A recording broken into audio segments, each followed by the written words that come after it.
Hello food lovers, welcome to our channel. నేను మీ రాణి Eramsetti. Friends, ఈరోజు సగ్గుబియ్యంతో చాలా టేస్టీగా కరకరలాడే వడలు చేసి చూపించబోతున్నాను. మీ అందరికీ కూడా ఈ రెసిపీ చాలా బాగా నచ్చుతుందండి. ఇన్స్టెంట్గా చేసుకునే బ్రేక్ఫాస్ట్ అనొచ్చు, టీ టైమ్ స్నాక్స్ అనొచ్చు. ఆ ప్రాసెస్ అంతా చూడండి. ఛానల్ని ఓపెన్ చేసి వీడియో ఆన్ చేసి చూడండి. అలాగే రిలేటెడ్ వీడియోలో కూడా రెసిపీకి సంబంధించిన లింక్ అనేది ఉంటుంది, ఓపెన్ చేసి చూడండి.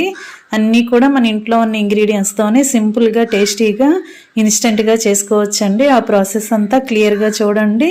అలాగే ఛానల్ని ఫస్ట్ టైం వాచ్ చేసిన వారు సబ్స్క్రైబ్ చేసుకుని పక్కనే ఉన్న బెల్ బటన్ క్లిక్ చేయండి. నేను పెట్టబోయే రెసిపీస్ అన్నీ డైలీ మీ ఫోన్కి నోటిఫికేషన్కి వస్తాయి, ఓపెన్ చేసి చూడండి. సింపుల్ ప్రాసెస్తో టేస్టీ రెసిపీస్ని చూపిస్తాను. అవన్నీ కూడా మీకు నచ్చుతాయి. అన్నీ కూడా అప్పటికప్పుడే చేసుకోవచ్చండి. ఎక్కువగా శ్రమ అనేది ఉండదు. తప్పకుండా చూడండి. Thanks for watching. నేను మీ రాణి ఎరంశెట్టి.